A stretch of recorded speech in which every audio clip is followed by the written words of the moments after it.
anticorrupção. Essa lei anticorrupção, ela diz o seguinte, ela que criou a delação premiada, que permitiu que os empresários denunciassem os atos de corrupção, e criou também o acordo de leniência, que é a delação premiada da empresa. Tá? Delação premiada da empresa. Então, a empresa, ela vai pagar uma multa, ela vai devolver o dinheiro que ela desviou, que ela ajudou a desviar pela corrupção, e ela vai ter que mudar seus hábitos. Então, ela vai ter que ter mais transparência, mais governança e uma atuação mais ética. Basicamente é isso. Eu era o coordenador dessas comissões. Então, nós negociamos o acordo de leniência com várias empresas da Lava Jato. Várias. E é simplesmente assustador. Essas empreiteiras todas da Lava Jato, o senhor que... Toda. Eu sentei, por exemplo, com uma das maiores delas, né? Para discutir. Eu vou pegar aqui a relação. Olha que interessante. A UTC devolveu 570 milhões de reais. Eu estou falando aqui de empresa, tá? Não estou falando de pessoas. Devolver daquilo que ela assume ter sido desviado. Isso. E não é só que ela assume, é que ela assume e que ela entrega as provas. Isso é importante. Sem contar o que não...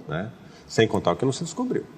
Isso aí é só o que descobriu, tá, gente? Só o que descobriu. Vamos lá. UTC, 570 milhões. UTC. Odebrecht devolveu 2,7 bilhões. Bilhões. Tadinhos. Odebrecht.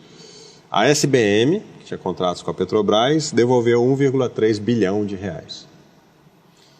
A Andrade Gutierrez devolveu 1,4 bilhão de reais.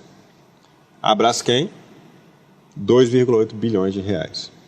A Tecnip, 819 milhões de reais.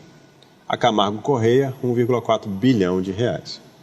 A OAS, 1,9 bilhão de reais. A Nova Participações, 516 milhões. Samsung, 811 milhões. Sicpa, 760 milhões. E o Rolls-Royce, 93 milhões. Samsung é Samsung? É a Samsung Heavy Industries. Não é a Samsung que faz celular? É do grupo, mas, mas era uma empresa que cuida de... Ainda bem que meu iPhone. De postos de perfuração de petróleo. Somando tudo isso, Rica, sabe quanto?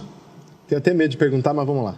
15 bilhões de reais. 15 bilhões de reais só do que eles confirmaram ter desviado e devolveram numa delação. Fora o que a gente não sabe, o que, enfim... Fora o que não se descobriu e tal.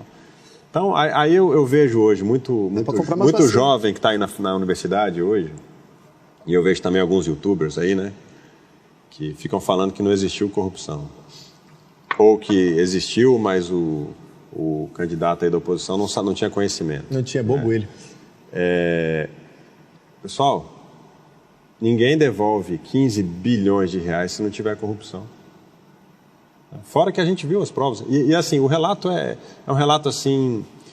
Não, ou seja, são 15 bilhões que o próprio cara está confirmando ter participado de um esquema de corrupção. Que ele paga. Ele paga de volta porque ele confirma.